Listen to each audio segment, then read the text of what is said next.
이 땅 가운데 주의 나라가 임하게 하여 주시옵소서. 내 마음속에 주님의 성령이 임하게 하여 주시옵소서.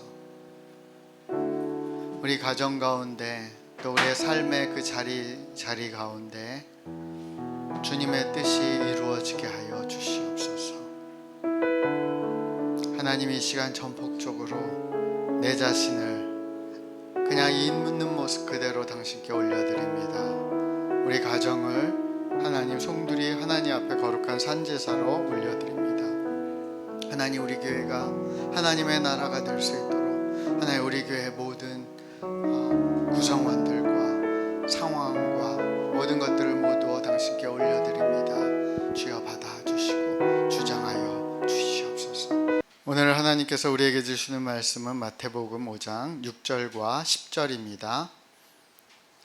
마태복음 5장 6절과 10절 함께 읽겠습니다. 의에 줄이고 목마른 자는 복이 있나니 그들이 배부를 것이며 의를 위하여 박해를 받는 자는 복이 있나니 천국이 그들의 것임이니라. 아멘. 오늘은 팔복 말씀 중에서 네 번째와 여덟 번째 복에 대해서 함께 말씀을 나누려고 합니다. 네 번째와 여덟 번째 두 복의 공통점은 의를 구하는 것입니다.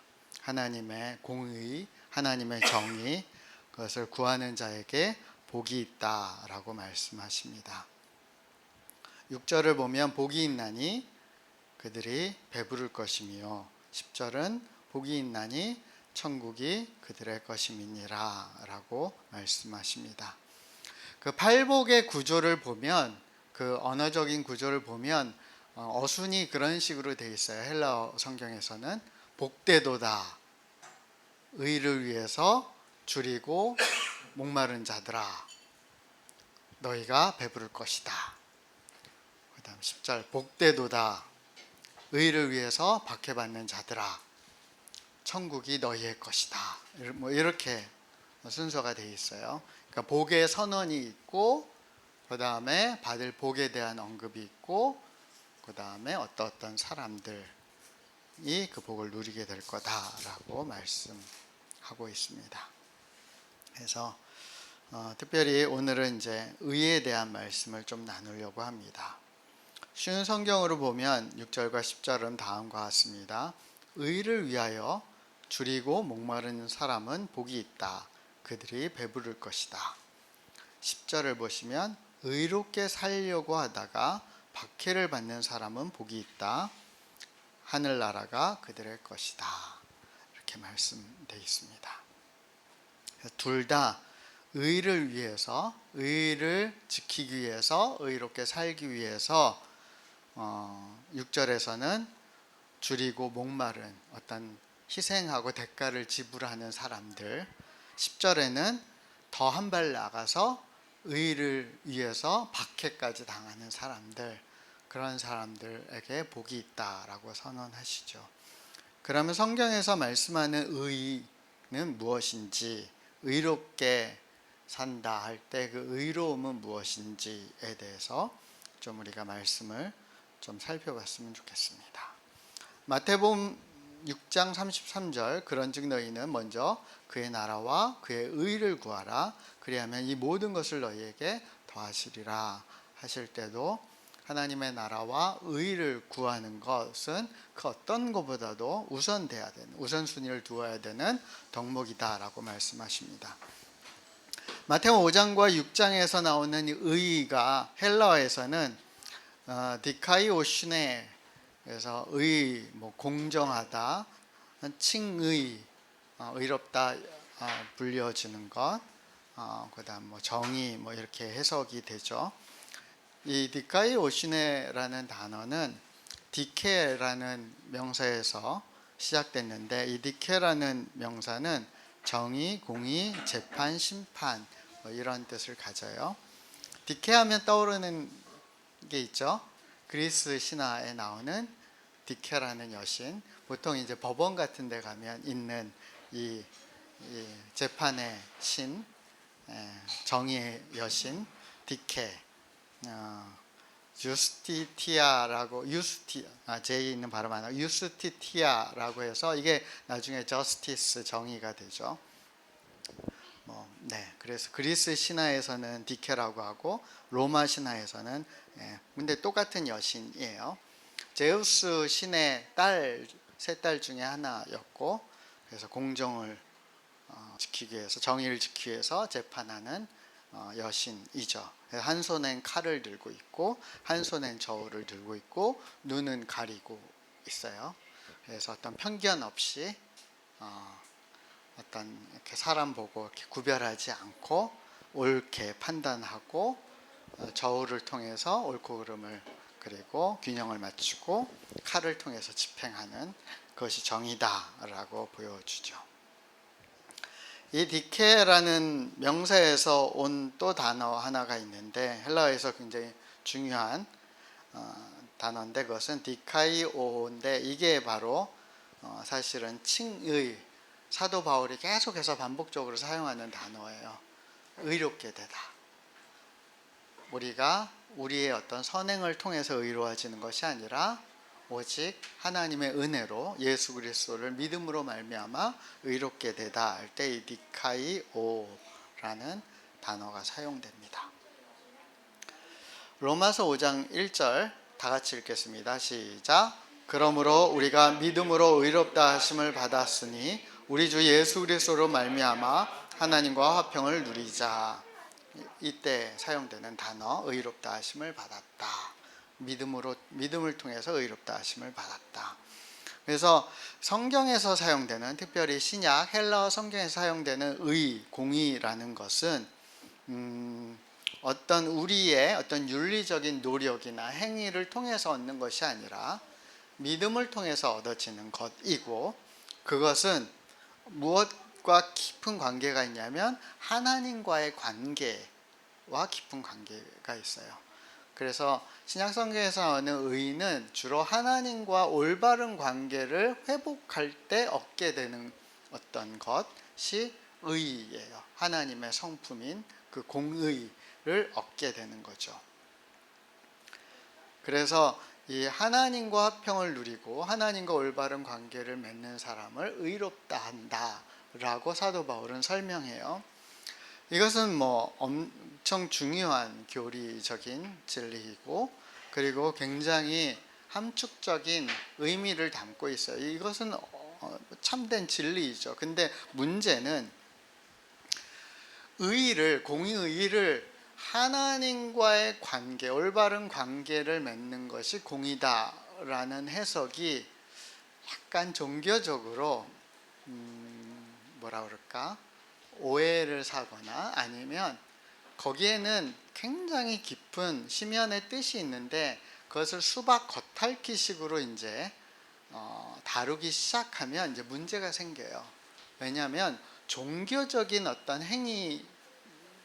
행위만으로 의는 완성되는 것처럼 이해되는 거예요. 그러니까 종교적인 노력을 하고 예식을 하고 그것이 의로움으로 가다 보면 무엇이 악화되냐면 사회 정의적인 측면에서 기독교라는 이 신앙이 힘을 발휘하지 못하게 되고, 근데 우리는 이미 의를 이루었기 때문에 상관없어 라는 어떤 좀 착각을 하게 되는 거죠. 근데 사실은 하나님과 화평을 누린다는 것, 하나님과 올바른 관계를 맺는다는 것 안에는 하나님과 올바른 관계를 맺기 위해서, 하나님과 화평을 누리기 위해서는 온전히 선하시고 공의로우시고 완벽한 정의를 갖고 계신 하나님과 화평을 누리기 위해서는 우리 또한 그 하나님의 공의를 닮아야 되고 하나님의 뜻대로 우리가 그런 것들을 행해야 되는데, 사실 사회에서 우리가 그 역할을 외면해 버린다면 사실은 이제 뭔가 우리가 이제 자기 기만에 빠지는 거죠. 종교적인 자기 기만에 빠지게 돼요. 이 논쟁은 사실 굉장히 역사적으로 굉장히 오랫동안 다루어지는 문제이기도 해요. 그래서 약간 근본주의적인 보수 기독교와 또 사회 참여나 이런 것을 강조하는 진영 사이에 끊임없이 사실 논쟁거리이기도 해요. 제가 자료를 찾다가 몇 가지 책들을 봤는데 사회 정의는 성경적 정의인가라는 책과 사회 정의에 대한 기독교의 12가지 질문이라는 책이 있는데, 이 책 두 권의 공통점이 있어요. 그것은 사회에서 얘기하는 사회 정의를 약간 이데올로기적으로 봐요. 그래서 그거는 성경적인 정의와는 다른 것이다 라고 이제 해석하고, 거기에 있는 세계관의 문제들을 지적하면서 우리는 성경적인 정의를 지키기 위해서 이 사회 정의의 문제에 담겨 있는 어떤 트릭에 이제 속지 않아야 된다. 그것을 밝히 드러내서 진리 싸움을 해야 된다. 뭐 약간 그런 류의 책이에요.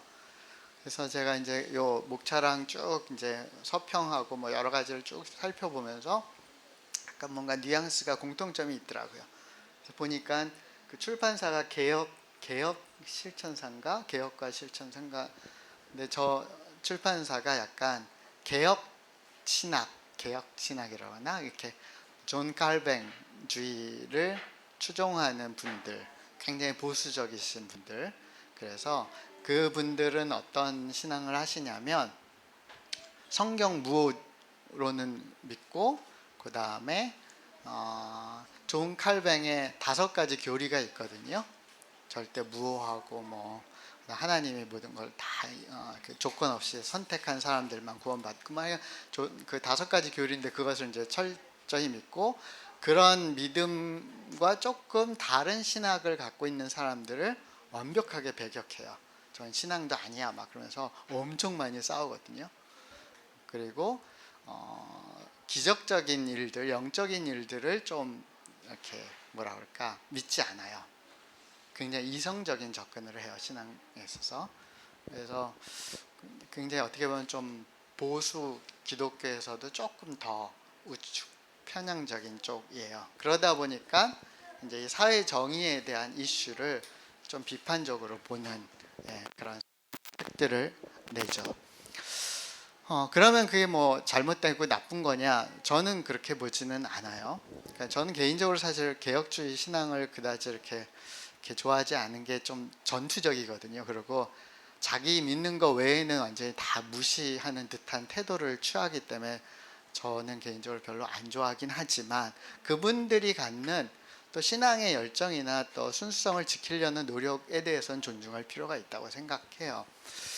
그리고 실제로 사회 정의, 보통 그 사회 정의라는 어떻게 보면 이데올로기적인 접근에서는 물론 보편적인 정의에 대한 가치도 있지만, 그 사회가 갖는 특징 때문에 또 형성되는 것들, 그래서 성경에서 이야기하는 공의와 좀 위배되는 것도 섞여 있거든요.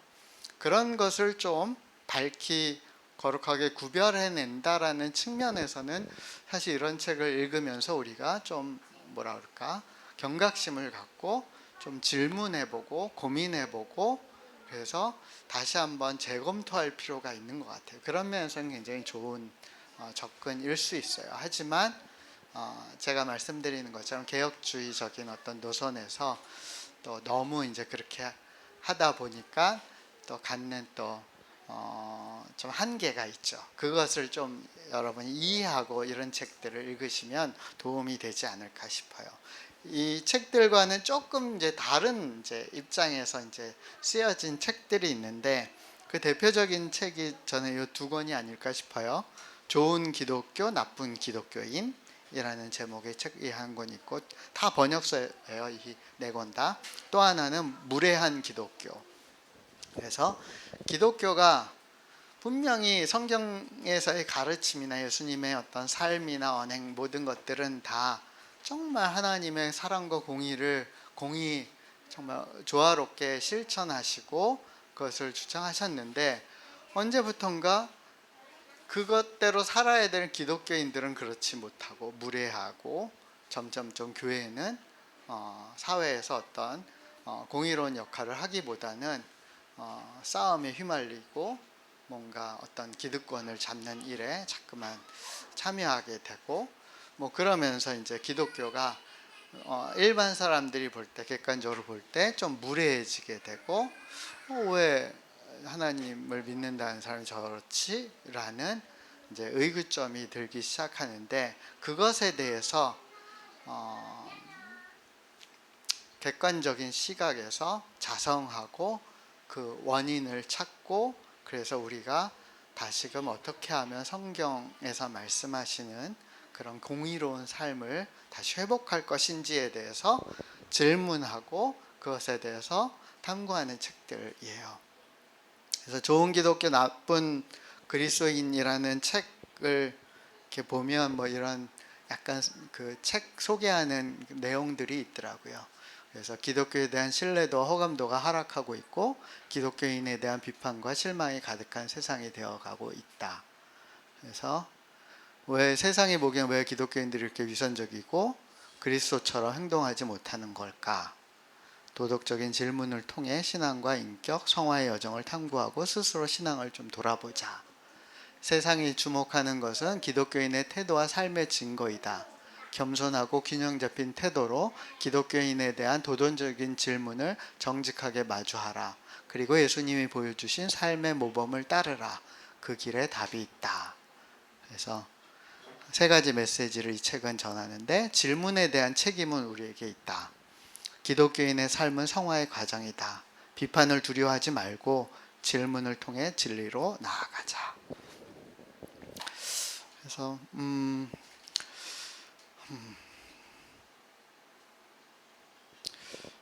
저는 사실 이쪽 방향에서의 어떤 접근에 대해서 좀 더 많이 이제 고민하고 생각하고, 조금이라도 저것에 세상의 답을 제시하는 것이 기독교인으로서의 책임이고 제 삶의 어떤 소명의 한 부분이다라고 저는 개인적으로 좀 생각하고, 저것에 대해서 좀 많이 고민하는 편이에요. 그런 측면에서 우리가 오늘 다루게 될 성경적인 의, 공의에 대해서 우리가 좀 생각해 보는 것은 굉장히 유의미한 접근이 아닌가 싶어요. 근데 이런 논쟁에서 결국은 이제 하나님을 잘 믿으면 된다. 그게 우리의 의의 기반이다. 라고 이제 주장하는 쪽에서 좀 더 귀 기울여야 되는 말씀이 전 요한일서 말씀이 아닌가 싶어요. 만일 우리가 하나님과 사귐이 있다고 하고 어둠에 행하면 거짓말을 하고 진리를 행하지 아니함이거니와, 그가 빛 가운데 계신 것 같이 우리도 빛 가운데 행하면 우리가 서로 사귐이 있고 그 아들 예수의 피가 우리를 모든 죄에서 깨끗하게 하실 것이요. 그래서 하나님과 사귐이 있으면 우리가 하나님이 나를 의롭게 하셨으면 됐지, 뭐 이 논조로 이제 우리가 남이가 막 이러면서 이제 가버리면, 최근에 이제 그 불거진 사건도 이제 목사님들이 막 이제 검찰 조사받고 한 사건도 약간 그런 거잖아요. 그 군부대에서 있었던 그 사건을 이제 그 중에 이제 관련돼 있는 이제 군사 그 군 고위 관계자들이 이제 교회 다 자기 교회랑 연결되는 목사님들한테 이제 뭐 로비하고 뭐 이런, 제가 이제 그것도 사실은 이제 좌우에 편향되지 않고 좀 사실을 팩트를 알고 싶어서 제가 양쪽 다 뉴스, 그 양쪽 진영의 뉴스랑 양쪽 진영의 약간 유튜브랑 뭐 여러 개를 제가 찾아봤거든요. 어찌됐건 목사님들이 관계돼 있고 기독교가 관계돼 있어서. 근데 제가 어떤 평가는 내리지 않지만 이제 여러 개를 제가 거의 한 일주일 동안 찾아봤는데, 그래서 팩트가 양쪽 다 인정하는 팩트들이 있더라고요. 근데 팩트만 봐도 사실은 교계분들이 좀 선을 넘은 부분들이 좀 있더라고요. 근데 너무 당당하신 거예요. 내가 그럼 그 상황에서 내가 어떻게 해? 난 기도했어. 뭐 어땠어? 그럼 됐지. 근데 거기에 사실은 굉장히 취약점이 있는 거죠. 그러니까 나 하나님과 관계가 있고 사귐이 있는데 그게 뭐가 문제야? 근데 근데 사귐이 있다고 하면서 어둠의 그 숨은 곳에서 어떤 일들을 해버리면, 그러면 이 말씀처럼 그건 거짓이고 진리를 행하지 아니함인 거죠. 그것에 대해서는 사실 우리가 뭐 교회 분들이니까 우리가 좀 남도 아니고 포용하자가 아니라 우리가 회개해야죠. 나의 일로 여기고, 그것이 저 나쁜 목사님들이 아니라 우리 교회의 잘못을 회개하고 기독교인으로서, 같은 기독교인으로서 참회하고 사죄할 필요가 있는 거죠. 그가 빛 가운데 계신 것 같이 우리도 빛 가운데 행해야지만 진짜 하나님과의 올바른 관계에 사귐이 있는 거죠. 거기에 의의가 있는 거죠. 그것이 떨어질 수 없는 거죠. 근데 이것을 종교적인 것과 사회적인 정의를 너무 이제 구별시켜 버리면, 그래서 이론적으로 그걸 어떤 싸움의 논쟁으로 만들어 버리면 우리는 착각하게 되고 기만에 빠지게 되는 거죠. 예수님이 왜 피 흘리시기까지, 십자가에 죽으시기까지 그 하나님의 공의와 사랑을 지키려고 하셨는지에 대해서 우리가 충분히 생각해 볼 필요가 있는 거죠. 누구든지 하나님을 사랑하노라 하고 그 형제를 미워하면 이는 거짓말하는 자니, 보는 바 형제를 사랑하지 아니하는 자는 보지 못하는 바 하나님을 사랑할 수 없느니라. 결국 이거는 같이 갈 수밖에 없는 거예요.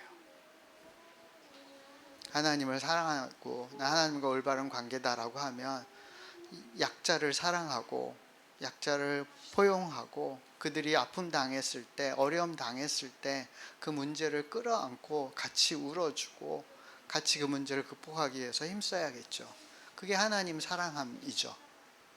근데 하나님을 사랑한다고 하면서 그런 걸 하기보다는 그냥 힘의 논리로 문제들을 풀고 내 가까운 사람들 우선으로 문제를 풀기 시작하면 거기에는 하나님의 사랑이 작동할 수 없고 하나님의 공의가 실현될 수가 없는 거예요. 이게 어떤 이데올로기의 문제가 아니라고 저는 생각해요. 지금 세계에서 가장 핫한 곳이 어디죠? 두 군데인데, 하나는 러시아랑 우크라이나하고 또 한 군데는 이제 중동이에요. 이스라엘, 팔레스타인, 뭐 이란, 뭐 해서 지금 핫한데, 러시아와 우크라이나 쪽은 그래도 조금 더 선명한 것 같아요, 상황이. 근데 이스라엘과 관련된 그 중동 지역, 뭐 이란, 뭐 팔레스타인, 아르메니아, 인들, 뭐 요르단, 뭐 그다음 네발론, 뭐 하마스, 막 그쪽은 사실은 엄청 복잡해요. 그쪽을 갖고 쉽게 막 판단하고 막 정죄하는 사람은 저는 와 진짜 용감한 사람이다라고 생각해요. 그게 그렇게 할 수 있는 문제가 아니에요. 엄청 복잡하고요. 이게 수천 년의 역사가 깃들여 있는 문제이기 때문에 거기서 막 이게 저 정의로운 겁니다, 이게 뭐 어떤 겁니다 라는 얘기를 하는 그 자체가 진짜 무모할 정도예요. 그게 가장 어떻게 보면 이렇게 집중적으로 사실은 상징적으로 이렇게 보여지는 곳이 예루살렘이잖아요. 예루살렘 성안이 가장 이제 그걸 잘 보여주는 곳 중에 하나인데, 예루살렘 그 성은 이렇게 지금 분할되어 있거든요. 그래서 그 조그만 그 안에, 예루살렘의 큰 도시 안에 그 성곳 그 안에 이슬람 지구가 있고, 그 가끔 사진 보면 황금으로 된 동그란 그 돔 있잖아요. 그건 이슬람 사원이에요. 이슬람 쪽. 그래서 거기서 예배하는 건 이슬람 사람들이고요. 그다음 이쪽 기독교 지구가 있고, 그 아래 아르메니아 지구가 있고, 또 유대교 지구가 있고, 그래서 4개로 분할되어 있어요. 그래서 각 지구마다 다 이유가 있어요. 예루살렘이 자신들만의 성지이고 자신들이 여기를 우선권을 주장해야 될 이유들이 있어요. 뭐 기독교, 그럼 뭐 우리가 일단 기독교 쪽이니까 대충 예루살렘이 상징적으로 어떤 의미가 있고 중요한지는 대충 이제 성경을 통해서 알고, 유대교는 우리보다 어떤 면에서는 더 중요하죠. 유대교는 약간 우리보다는, 어떤 기독교는 그런 어떤 장소적인 거에서 이제 조금 벗어나잖아요. 예수님의 가르침은. 그러면서 더 이제 어떻게 보면 하나님의 세계관, 가치, 덕목, 사랑, 구원 뭐 이쪽으로 넘어가서 장소적인 거에서 좀 벗어나. 유대교는 안 그렇죠. 유대교는 더 법적인 것이니까. 근데 이슬람이 유대교 이상으로 굉장히 법적인 게 중요하고 장소적인 거 뭐 이런 게 엄청 중요해요.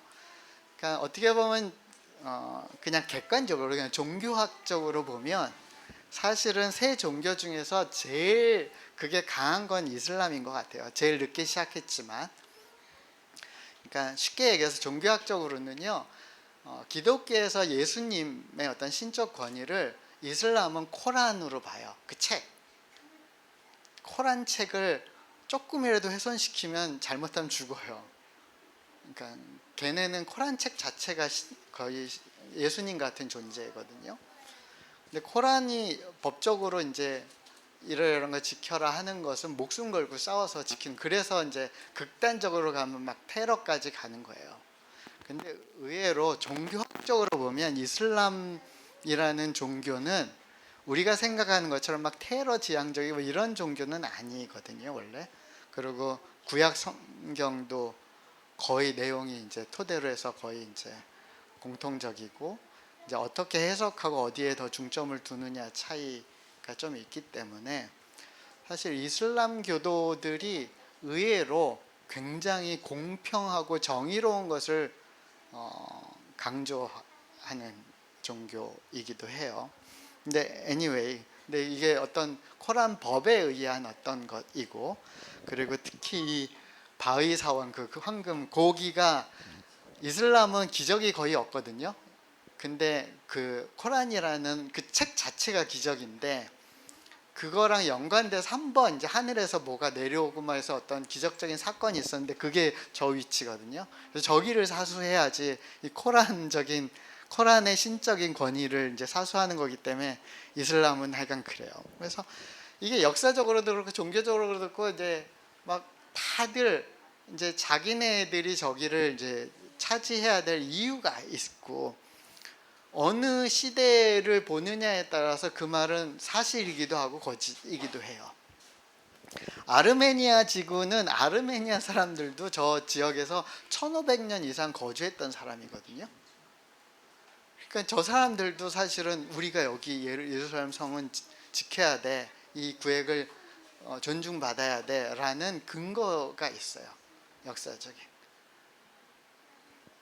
그럼 저런 상황 속에서 그러면은 하나님의 정의는 뭔가, 보편적인 정의는 뭔가, 어느 쪽에 손을 들어줘야 되는가, 저것으로 말미암아 서로 싸움이 있고 그것을 갖고 막 힘겨루기를 하는 그 과정 속에서 우리는 그러면은 누가 옳고 누가 그르다라고 평가할 수 있을까로 가면 사실은 이게 쉽지가 않아져요.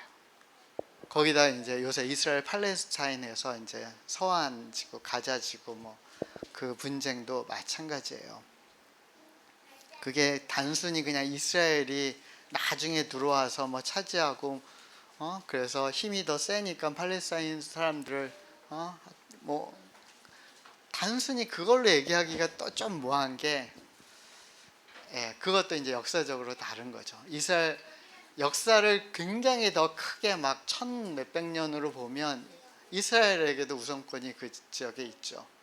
근데 최근에 몇백 년으로 보면 팔레스타인 사람들의 거주권이 또 있죠. 뭐 하여간 뭐 그래요. 그래서 그럴 때 이제 보통 이제 얘기하는 게 이제 보편적 정의의 어떤 기준을 갖고 체크를 해야 된다라고 얘기하거든요. 이런 문제들이 생길 때. 그러면 이제 보편적 정의를 체크할 때 이제 보통 이제 얘기하는 것들이, 국제 문제에서는 첫 번째는 인간의 생명과 존엄성을 존중하는가, 두 번째는 자결권. 그래서 민족과 공동체는 자기 결정권을 갖는데 그것을 침범하면 안 된다는데, 이 자결권은 특히 이스라엘 팔레스타인 문제 같은 경우에는 이스라엘의 자결권을 주장하면 또 이스라엘이 얘기하는 게 맞고, 팔레스타인 자결권을 하면 맞고, 이게 공존할 수 없어요.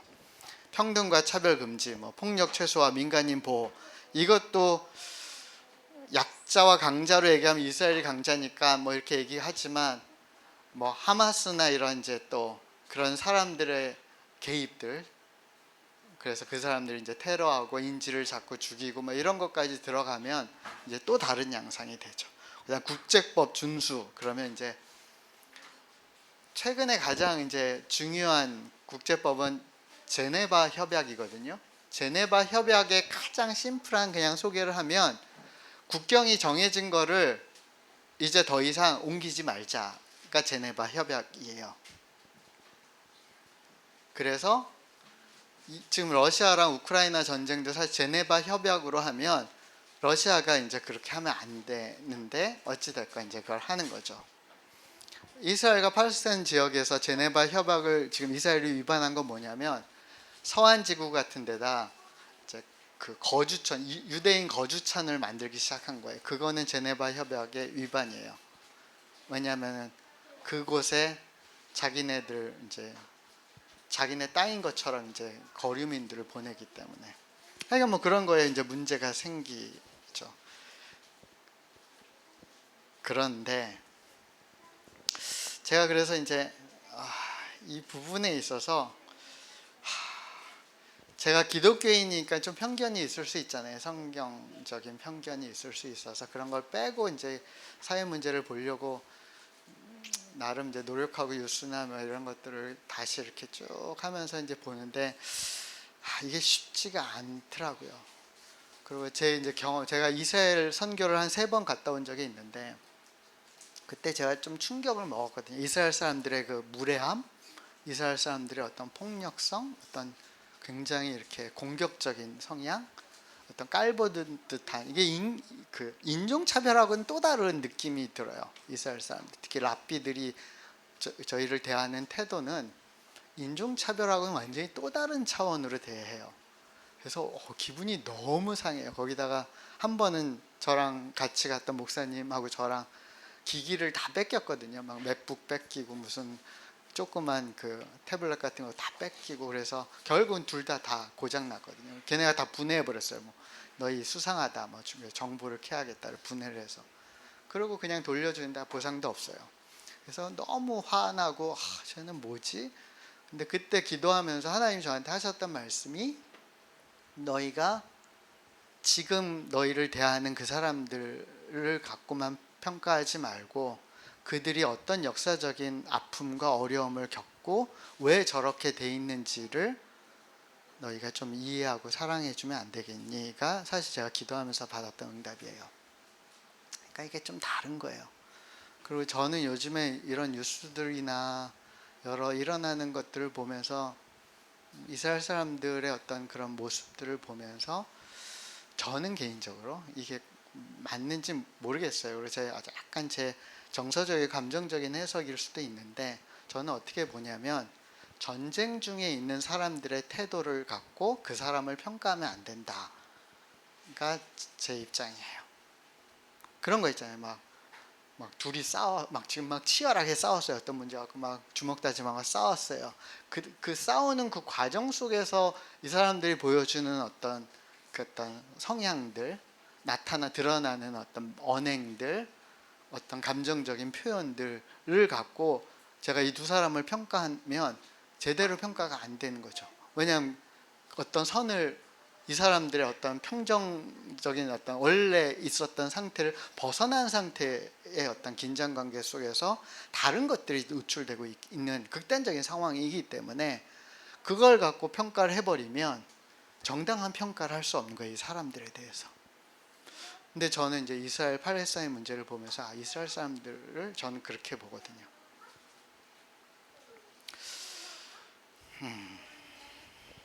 이게 참 어려워요. 그래서 저는 성경적인 의, 공의에 우리가 줄이고 목마르고, 그것을 위해서 우리가 박해를 당할지언정 내가 그것을 지켜야 된다 할 때 그 의는 무엇인지에 대해서 우리가 정말 겸허하게 겸손하게 계속해서 구하고 찾고 또 연구하고 그것을 또 실천하려고 노력해 갈 필요가 있는 것 같아요. 그럴 때 우리는 두 가지 사랑으로 묻어나는 공의와 그 다음에 재판으로 나타나는 정의, 이 두 가지 축을 우리는 같이 받아들일 필요가 있어요. 그래야지 하나님의 의라는 것을 조금씩 이해할 수 있게 되고 거기에 참여할 수 있게 되고 그것을 위해서 때로는 희생할 수 있고 그것을 통해서 하나님이 만드시고자 하는 사회의 모습에 우리가 이바지할 수 있게 되는 거죠. 구약 성경을 보면 구약 성경에는 꼭 공의와 정의가 세트로 쌍둥이처럼 같이 다녀요. 파트너처럼 같이 다녀요. 그래서 시편 33편 5절을 보면 그는 공의와 정의를 사랑하시며, 하나님이에요. 하나님이 공의와 정의를 사랑하심이고 세상에는 여호와의 인자하심이 충만하도다 라고 얘기해요. 여기서 공의, 아모스에서도 또 마찬가지예요. 오직 정의를 물같이 공의를 마르지 않는 강같이 흐르게 할지어다. 그래서 정의와 공의가 또 언급돼요. 네, 지금은 공의라는 단어를 먼저 추적할 거예요. 레위기 19장 15절에 재판을 할 때 공정하게 하여라. 가난한 사람이라고 해서 감싸주거나 힘 있는 사람이라고 해서 편들어 주지 마라. 이웃을 재판할 때는 공정하게 하여라. 할 때 이 공정하다도 공의예요. 욥기 하나님이 어찌 정의를 굳게 하시겠으며 전능하신 이가 어찌 공의를 굳게 하시겠느냐. 여기 때도 정의와 공의가 또 세트로 가죠. 공의, 이 공의는 체다카라는 히브리어인데 다른 그러니까 체다카라고도 하고 체데크라고도 쓰이는데 이거를 어떤 분들은 체데카는 공의 중에 약간 관념적이고 덕목적인 거고 뭐 체데크는 뭐 행위적인 뭐 이렇게도 나누는데 제가 성경을 이렇게 보면서는 그렇게 쉽게 이렇게 그렇게 분간할 수 있는 게 아닌 것 같아요. 하여간 둘 다 공의, 뭐 의로움, 뭐 저스티스 정의 뭐 이런 건데 이게 차다크에서 오거든요. 의롭게 하다, 올바르다, 깨끗하게 하다 뭐 이런 거예요. 이게 이제 공의예요. 또 한 축은 이제 정의인데 그는 공의와 정의를 사랑하시며 그 다음에 오직 정의를 물같이 공의를 마르지 않는 강같이 여기서도 욥기에서도 공의 그리고 정의를 굳게 하시겠느냐. 여기서 정의는 미슈파트예요. 미슈파트는 쉽게 얘기하면 재판정에서의 정의예요. 그래서 법 조항을 갖고 그냥 딱 그 잣대로 딱 맞추는 것, 그게 미슈파트예요. 샤파트에서 왔어요. 동사 판결하고 벌 주고. 그래서 레위기 19장 15절을 보면 재판을 할 때는 이건 미슈파트예요. 공정하게 해라. 가난한 사람이라고 해서 감싸주거나 힘 있는 사람이라고 해서 편들어 주지 마라. 그러니까 미슈파트는 딱 법이라는 딱 그 잣대로 그 사람이 누구냐는 상관없이 그냥 그 잣대로 다 평가하는 그게 정의예요. 근데 공정하게 하라는 거는 거기에 뭐가 플러스 알파가 되는 거예요. 공의는. 그거를 쉽게 설명하는 그림이 영어 단어 equality와 맞나요? 영어 선생님? 그다음 equity라고 그러나? 그래요. 저 두 단어의 차이는 그림에서 너무 잘 보이죠. 네. 그 미슈파트 정의는 첫 번째 같은 거예요. 그냥 모든 사람에게 똑같은 조건을 주고 그냥 뭐 키가 크든 작든 보이든 보이지도 않든 그냥 똑같은 조건을 들이대는 거라면 공의는 키 큰 사람한테 아무것도 안 주고 작은 사람들한테는 그것에 맞는 것을 주는 것.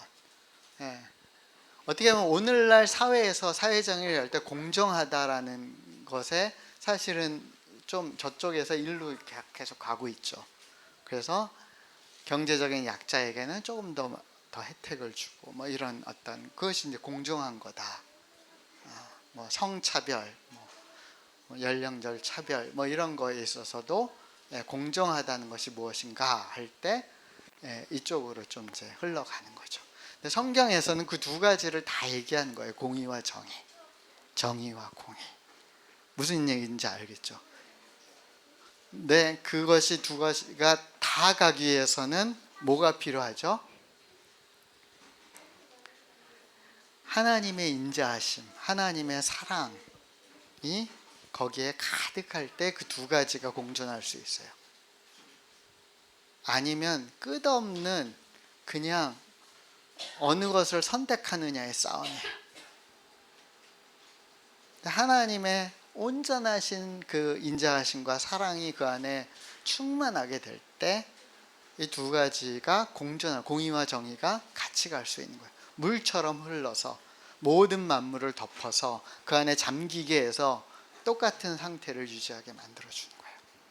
똑같은 기회. 똑같은 기회라는 게 그냥 기회만 똑같은 게 아니라 후발주자에게는 다른 뭐 혜택을 주거나 뭐 이런 게 똑같은 기회일 수도 있는 것처럼. 그래서 이 공의와 정의가 공존하고 이것이 같이 실현되고 하기 위해서는 꼭 하나님의 사랑이 있어야 돼요. 근데 하나님의 사랑을 빼고 공의와 정의를 얘기하다 보면 말은 그럴싸한데 거기에 하나님의 뜻이 하나님의 의가 실현되지 않고 오히려 분열이 있고 싸움이 있고 정죄가 많이 있게 돼요. 법이라는 것은 다른 사람을 정죄하는 수단밖에 안 돼요. 오죽하면 예수님께서 온몸으로 율법을 자기는 파하셨다라고. 물론 그것은 완성하는 것이었지만 율법을 파하셨겠어요? 법을 파하셨겠어요? 하나님의 법을. 거기에 하나님의 의가 있는 거죠.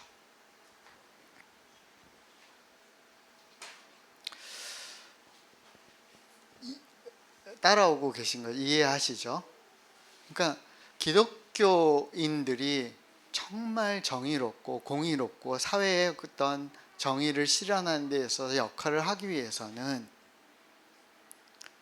하나님의 정의와 공의와 하나님의 인자하신 그 사랑, 구원하심 그 세 가지가 우리 안에서 같이 갈 때, 성령 안에서 그것이 녹아질 때, 하나로 버무려질 때만 사실 하나님의 의가 나타나게 돼요.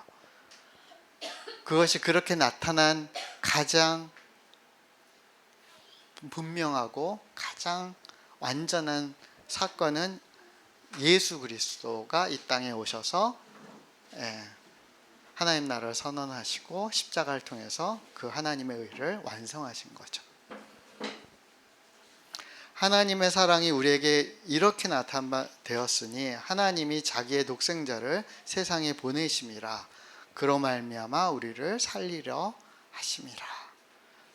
그 사랑이 이 땅 가운데 나타나서 우리를 살림을 통해서 사실은 우리는 의롭게 되고 의롭게 된 우리는 사회의 의를 위해서 희생할 수 있는 기꺼이 희생할 수 있는 자격을 얻게 되는 거죠. 예수님께서 대답하여 이르시되 이제 허락하라. 우리가 이와 같이 하여 모든 의를 이루는 것이 합당하니라 하시니 이에 요한이 허락하는지라. 뭘 허락하라는 거죠? 예수님이 이 땅에 오신 이유, 세례받는 뜻, 그리고 십자가를 앞으로 질 그 구원의 어떤 그 행적들, 그 문호를 여는 것, 그것을 허락해라. 우리가 이같이 해서 모든 의를 이루게 될 것이다. 하나님의 의를 완성하게 될 거다. 세례 요한은 것을 받아들이고 그 문호를 세례를 통해서 열게 되죠.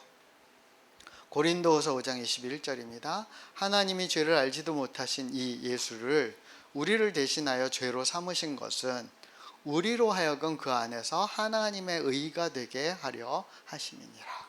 그러니까 그러니까 예수님께 모든 우리의 죄악을 그쪽으로 짊어지게 하시고 대속하신 이유는 우리로 하여금 그 안에서 하나님의 의가 될 수 있도록 하십니다 라고 선언하십니다. 로마서 10장 3절에서 4절입니다. 그들은 하나님께서 주시는 의를 알지 못하고 자신의 의를 세우려고 노력하였기 때문에 하나님께서 주시는 의에 복종하지 않았습니다. 그리스도께서는 모든 믿는 자에게 의가 있도록 하기 위하여 율법의 마침이 되셨습니다. 그러니까 이 싸움은 오늘날도 지금 사회 속에 있는 거죠. 하나님께서 주시는 의를 받아들이고 그분을 맞이하고 그분에 순종하느냐와 아니면 자신들의 의를 세우고 지키고 그것을 위해서 투쟁하느냐의 싸움, 이것은 현대사회에서도 계속 있어요.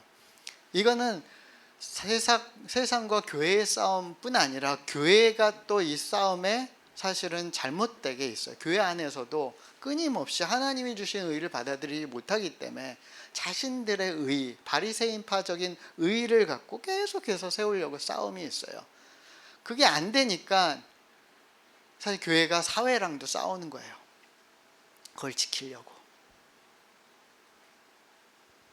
하지만 그리스도께서는 모든 믿는 자에게 의가 있도록 하기 위해서 율법의 마침이 되셨어요. 무엇을 통해서? 십자가의 죽으심으로 말미암아 그 의를 완성하신 거죠. 하나님께서 주시는 의.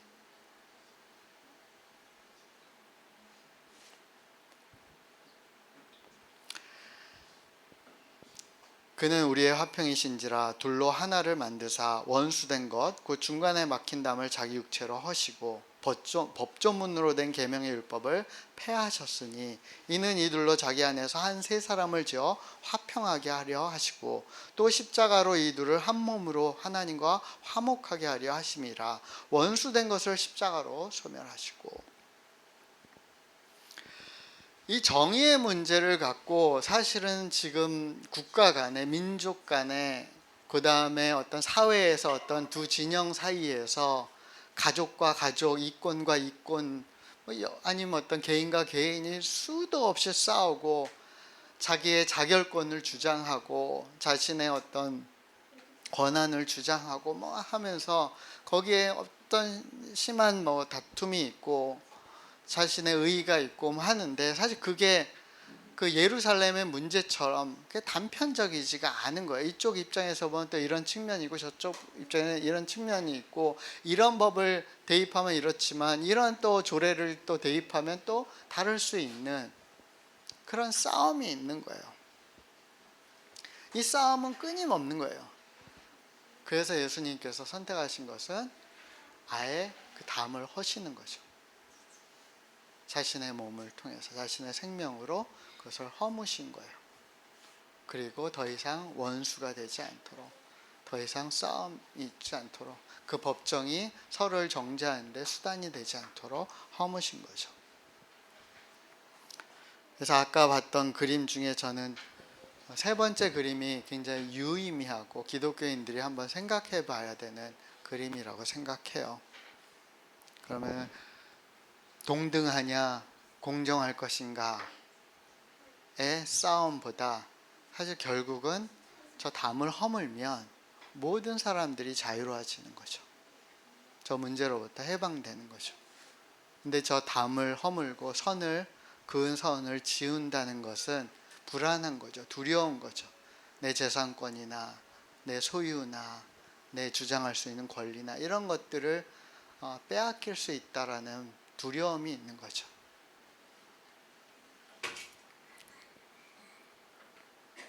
그래서 여러분 오늘 팔복에서 네 번째와 여덟 번째 복은 어떤 구조로 되어 있죠? 두 개 다 의를 위해서 줄이고 목마른 사람, 의를 위해서 박해당하는 사람.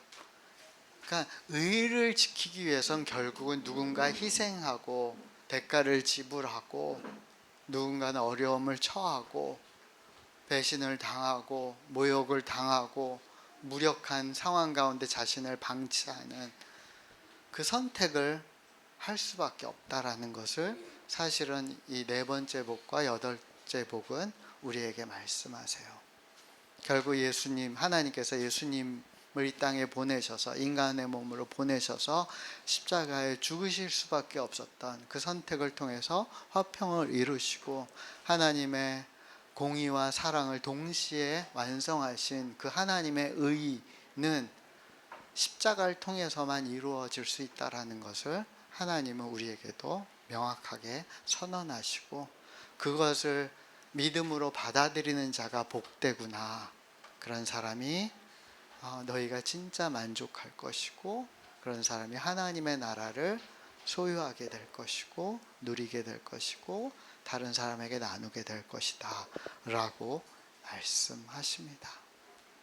여러분 정말 정의로우시기 원하시고 사회 정의가 실현되는 걸 보기 원하신다면 여러분의 의, 사회적인 어떤 그런 주장, 한편의 어떤 입장, 단편적인 어떤 조례를 갖고 그 모든 문제를 판결하고 재판하려는 그런 무례함 아니면 그런 어리석음, 교만을 버리시고 하나님이 선택하신 그 지혜, 세상이 미련하다는 그 예수님의 그 십자가라는 지혜, 그 사랑, 그것을 통해서 실현한 하나님의 의를 우리가 끝까지 신뢰하고 우리도 그것에 몸담게 되는 그 뒤를 따르는 그 결정을 해야 될 줄 믿습니다. 그 결정을 하는 사람은 저는 믿습니다. 단지 그냥 신앙적으로 옳음이 아니라 사회 정의의 문제에 있어서 그 누구보다도 더 깨어있게 될 것이고 교만하고 판단하는 자가 아니라 오히려 희생하고 섬기고 사랑하면서 그것을 하나님과 함께 이루어가는 그 편에 서게 될 줄 믿습니다. 그 사람이야말로 사회의 바로미터가 될 수 있고 그 사람이야말로 정말 하나님께서 이 시대에 원하는 의로운 사람이 될 줄 믿습니다. 여러분 그런 복된 사람이 되시기를 예수의 이름으로 축원합니다. 기도하겠습니다.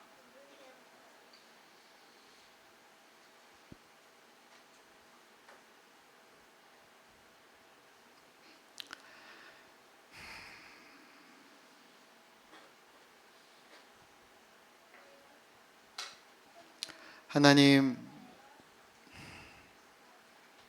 우리가 다른 사람들의 아픔과 그 삶의 여정 속에서 축적되어 있는 한과 괴로움과 억울함과 그들이 바램과 그 꿈의 좌절과 그런 수많은 것들이 만들어진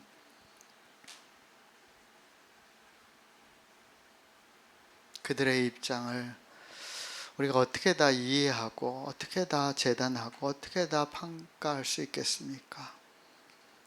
오늘날 사회는 너무나 쉽게 인터넷에서 SNS에서 여러 지면에서 너무나 쉽게 그것들을 평가하고 정죄하고 판단하지만 하나님, 우리는 그 일에서 이제는 좀 벗어나게 하여 주시옵소서.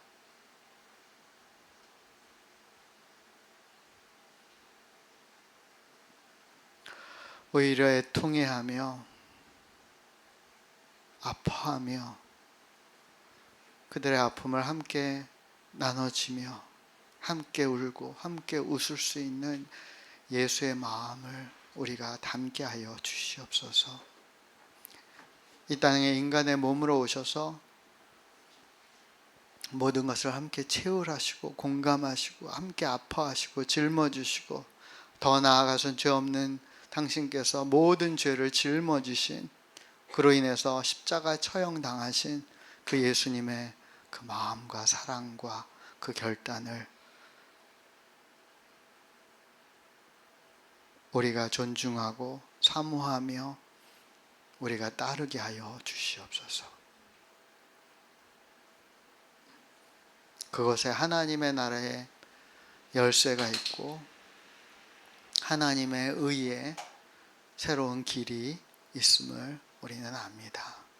하나님 아버지, 하나님의 의를 위하여서 우리가 갈망하게 하여 주시고, 그것을 위해서 행동하게 하여 주시고, 그것을 위해서 치열하게 살아가게 하여 주시고, 사랑하게 하여 주시옵소서.